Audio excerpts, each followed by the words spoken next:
Jesus is here. Look at his subject. He said, I come for those who are poor. Not only poor in a financial sense, but those who are poor in a spiritual sense. Jesus said, I am the physician, and I come to treat those who are spiritually poor. I come to help those who are spiritually bankrupt.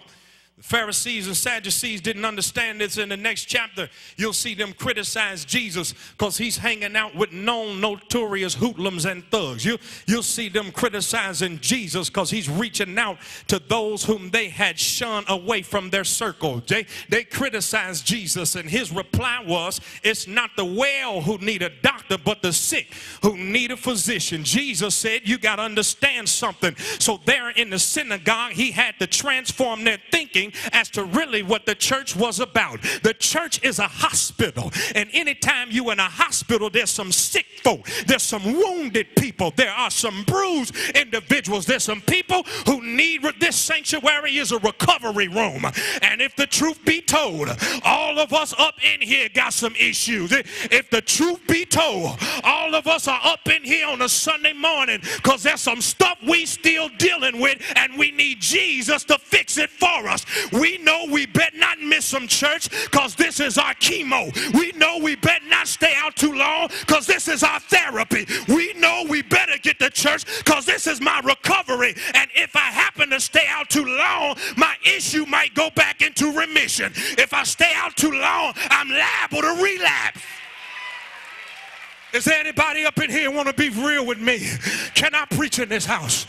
Anybody up in here know Jesus has a way of seeking and saving those who are lost? In fact, his very disciples are an example of this. Jesus selected petrified Peter, who had a cussing problem. Jesus selected James and John, who had anger management issues. Jesus selected Judas, who we know still had unresolved issues. I'm telling you, Jesus will select and choose those whom we shut out. He looks for, seeks to save the lost.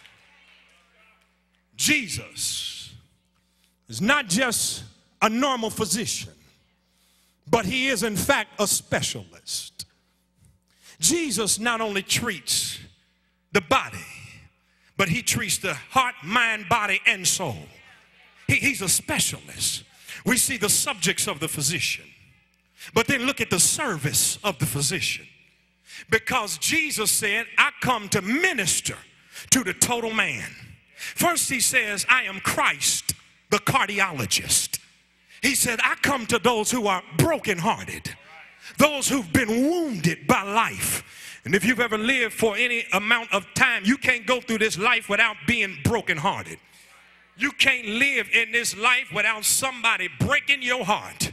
Somebody's in here right now with a broken heart because the person you pledged your faithfulness to was unfaithful to you. The person you said you would be faithful to has betrayed you and hurt you. Somebody is in here right now because your friend that you confided in took your secrets and shared them abroad. Somebody is in here hurting right now because the person you love has died and passed away, and there's a hole in your heart. Jesus said, come unto me, all of you who are brokenhearted. Come unto me, all you who are wounded. Come unto me, all of you who have been hurt, and I am the mender of the brokenhearted. I heard he was a heart fixer. I heard he could put the pieces of your life back together again. Not only is he a heart fixer, but they tell me he's a mind regulator, that he has a way of regulating your thoughts.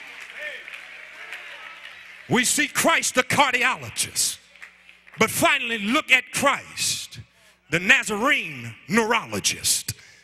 Jesus said, I don't just treat the emotions and the heart, but I also treat the mind. He said, I come to declare emancipation proclamation to those whose minds are in bondage. Jesus said, I come to give a word to those who are filled with fear, anxiety, doubt, and depression and worry. Jesus said, my word is a written prescription for every and any problem that will come up in your mind. Jesus said, if you take my word has a way of working on your mind, and I'll give you freedom. Who the Son sets free is free indeed. You shall know the truth, and the truth shall make you free. Jesus said, not only do I come to minister in terms of my service to your heart, not only do I come to minister in my service in terms of your head, but I also come to minister to you with my hands. Jesus said, I have a way of healing not only the mind, the emotions, but also the body. I come to bring recovery of sight to those who are blind. What he's saying is that I'm still a healer, that it doesn't matter what kind of sickness or ailment you have. Jesus is the same yesterday, today, and forevermore. He can still cure cancer. He can still delete diabetes. He can still heal your body. And I don't know if you're in need of a medical miracle, but I dare you to reach out your hands to Jesus and say, Father, I stretch my hand to thee, and I promise you Jesus will meet you where you are. Doesn't matter if he heals you by surgery or he heals you supernatural. Doesn't matter if he heals you by medicine or a miracle. Any healing you get comes directly from Jesus. Not only that, look at his service. Jesus said, I come most importantly to minister to sin-sick souls. Because of sin, our souls have been scarred. They've been marred by the effects of sin. And Jesus said, I come to serve you and minister to your soul. He says, I come to reconcile those who are outside of relationship with God. I come to mend those relationships that have been broken. I come to bring back into relationship those who have fallen out of the fold. I come to save those who are unsaved. I come to touch those who have not known God or Jesus as their Savior. Jesus said, I come to declare to you that this is the acceptable year of the Lord. But in order for him to save us, he had to make the ultimate sacrifice. We see the subjects of the physician. We see the service of the physician. But finally, look at the sacrifice of the physician. Jesus said, I come to save. That's the reason doctors go into business, to save lives. Jesus said the Son of Man did not come to be served, but to serve and give his life a ransom for many. Each and every one of us have been born with a blood disorder. That means that based upon us just being born, we've been born with sin in our blood.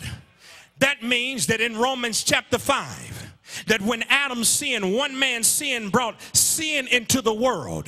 It is a hereditary blood disorder that was passed down from generation to generation. That means that because there is sin in our blood, sin produces a death sentence, because the wages of sin is death.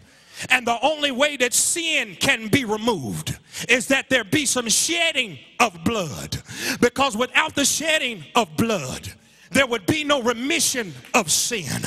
In other words, we need a divine blood transfusion. That means that because our blood is tainted, that there needs to be some pure blood that dilutes our tainted blood and helps us get out of the crisis.